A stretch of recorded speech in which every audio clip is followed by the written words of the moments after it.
शिवजी व्रत कथा। शिव भगवान की कृपा प्राप्त करने के लिए कही और सुनी जाती है।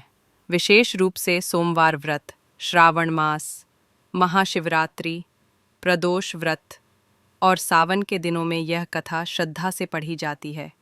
यह कथा भक्तों को भक्ति, श्रद्धा और संयम का संदेश देती है।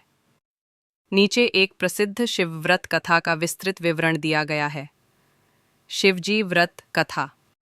कथा का प्रारंभ प्राचीन काल की बात है। एक नगर में एक निर्धन ब्राह्मण पत्नी सहित निवास करता था।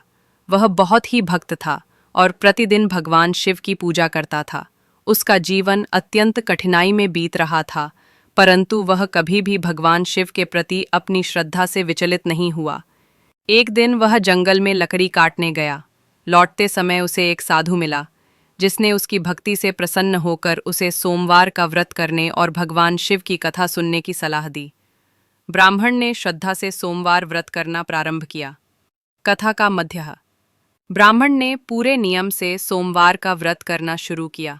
सुबह स्नान कर शिवलिंग का पूजन, जल, दूध और बेलपत्र अर्पित कर ओम नमः शिवाय मंत्र का जाप करता।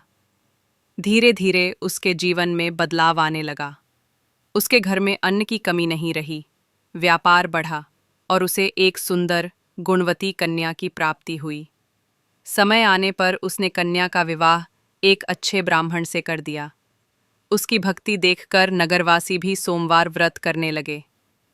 कथा का परिणाम कुछ वर्षों बाद स्वयं भगवान शिव ब्राह्मण के सपने में प्रकट हुए और बोले, हे भक्त, तूने सच्चे मन से मेरा व्रत और पूजन किया है।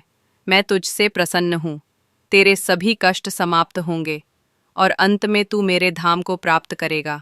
इस प्रकार उस भक्त का जीवन सफल हुआ, उसे मोक्ष की प्राप्ति हुई। इस कथा से यह स्पष्ट होता है कि जो भी व्यक्ति श्रद्धा से सोमवार व्रत करता है, भगवान शिव उसकी सभी मनोकामनाएं पूर्ण करते हैं। सोमवार व्रत विधि संक्षेप में, प्रातःकाल स्नान कर साफ वस्त्र पहने, शिवलिंग पर जल, दूध, दही, घी, शहद और बेलपत्र चढ़ाएं। ओम नमः शिवाय का जाप करें। व्रत में दिन भर फलाहार करें और रात्रि में भगवान शिव की कथा सुनें। अगले दिन पारण करें, यानी व्रत खोलें। जहाँ हर शब्द में बसी हो भक्ति, वहीं है लव हरियाणवी भक्ति।